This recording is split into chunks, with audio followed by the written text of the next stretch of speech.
विश्व का ऐसा कोई व्यक्ति नहीं है जो सिकंदर के बारे में नहीं सुना होगा, नहीं जाना होगा। आप विश्व में से एक व्यक्ति हैं जो आप वीडियो देख रहे हैं, तो सिकंदर महान के बारे में सुना होगा। सिकंदर महान क्यों कहते हैं? आपने देखा होगा सिकंदर पूरा विश्व विजेता था, जो विश्व में कितनों को, कईयों को मारा काटा, कईयों को वध किया, कई के स्टेट जीते, कई के राज्य जीते, कई देश जीते, और पूरे विश्व का विजेता माना था सिकंदर महान को। लेकिन आपको पता है कि सिकंदर महान की मृत्यु आखिर हुई कैसे? तो सिकंदर महान की मृत्यु एक मच्छर के काटने से हुआ। पता होगा आपको कि सिकंदर महान की मृत्यु एक मच्छर के काटने से होता है। आप खुद कल्पना करिए कि जो पूरे विश्व को काट दिया, उसको एक मच्छर ने काट दिया, और मच्छर के काटने से सिकंदर महान की मौत हो जाती है। मेरे दोस्त, मैं कहना चाहता हूँ कि सिकंदर महान की 3 इच्छाएं थी कि मैं 3 इच्छाओं को जो बताएगा, उस 3 इच्छाएं जो पूरी करेगा, वह मेरा सेनानायक होगा। उसने अपने, जब उसके अंतिम काल आ गए, डॉक्टरों की फौज लगी हुई थी उस सिकंदर महान को बचाने के लिए कि सिकंदर विश्व विजेता है, इसे बचाया जाए। तो आपने सुना होगा सिकंदर महान की 3 इच्छाएं थी।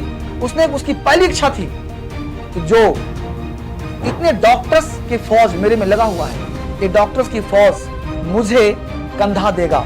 मतलब मेरे जो ताबूत हैं, ये जो ले जा रहे हैं 4 लोग जो टांग कर ले जाते हैं, उठा कर ले जाते हैं कब्रिस्तान की ओर, तो वो कोई और व्यक्ति नहीं होना चाहिए, डॉक्टरों की फौज होनी चाहिए। उसके सेनापति ने पूछा कि सिकंदर महान जी, आप ये डॉक्टरों की फौज से कंधा क्यों दिलवाना चाह रहे हैं? सिकंदर ने कहा, ताकि दुनिया को पता चले कि जिसको पूरे डॉक्टर भी बेबस है, डॉक्टर भी बचा नहीं पाया, उस सिकंदर को एक मच्छर काटने से मौत होती है, और डॉक्टर की फौज बचा नहीं पाई तो मौत के सामने डॉक्टर्स भी बेबस हो जाते हैं। यानी सिकंदर की जो पहली इच्छा थी, मुझे डॉक्टरों की फौज ले जाए कब्रिस्तान तक, और वो डॉक्टर की फौज उसे बचा ना पाई। दूसरा इच्छा था सिकंदर का कि जब मैं इतना दिन कमाया, हमेशा पैसों के लिए काम किया, संपत्ति के लिए काम किया, राज्य को जीतने का काम किया, तो जब भी मैं मरूं तो मेरे मरने के बाद मेरे रास्ते में मेरी सारी धन संपत्ति को बिछा दिया जाए। उसके सेनानायक ने पूछा कि ऐसा क्यों करना चाहते हैं महाराज? सिकंदर ने कहा कि जीवन भर मैंने पैसों के लिए काम करता रहा, जीवन भर मैं अर्थ को जोड़ने में लगा रहा, लेकिन मैं आज खाली हाथ जा रहा हूं। आज मैं कुछ लेकर नहीं जा रहा हूं, ये सब यहीं कहीं पड़े रह जाएंगे।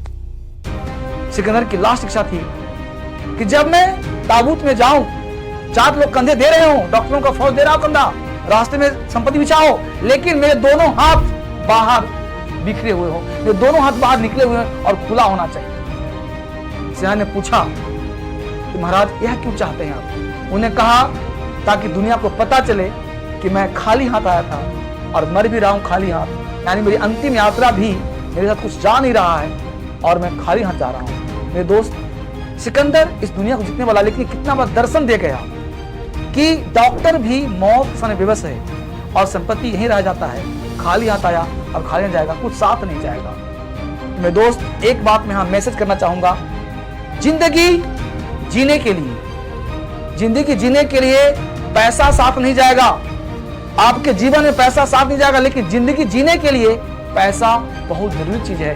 तो पैसा आपके हाथ में होना चाहिए, पैसा साथ नहीं जाएगा। पैसा जमा मत करिए बहुत ज्यादा, लेकिन आपके जीवन जीने के लिए पैसा बहुत काम आएगा। तो पैसा आपको चाहिए, सबक यही है। हम लोगों को बिल्कुल मैच्योर्ड लाइफ और अप टू डेट लाइफ जीना पड़ेगा, ना कि दर्शनवादी हो और ना कि फिलोसफिकल हो, बल्कि व्यवहारिक लाइफ जीना होगा, जिंदगी को एक नए आयाम देने की। आपकी जिंदगी खुशनुमा हो। ऐसे ऐसे बहुत सारी कहानियां लेकर आता रहूंगा, सप्ताह में 2 दिन। स्टे ट्यून रहिएगा, हमेशा आपको कहानी सुनाता रहूंगा। ये कहानी कैसा लगा कमेंट जरूर लिखिएगा। आपका कमेंट मुझे अच्छा लगता है, आपसे सीखता हूँ, कुछ खाने का प्रयास करता हूँ। सिकंदर की 3 बातें आपको जिंदगी में एक नया मोड़ देगा। सीखिए और इसको दोस्तों को शेयर करिए। आप इस कहानी सुनने के लिए बहुत बहुत दिल गहराइयों से धन्यवाद, और दोस्तों को शेयर करने के लिए बहुत बहुत धन्यवाद। Thank you very much. मिलते हैं अगले कहानी में, अगले ट्यून में। Thank you very much.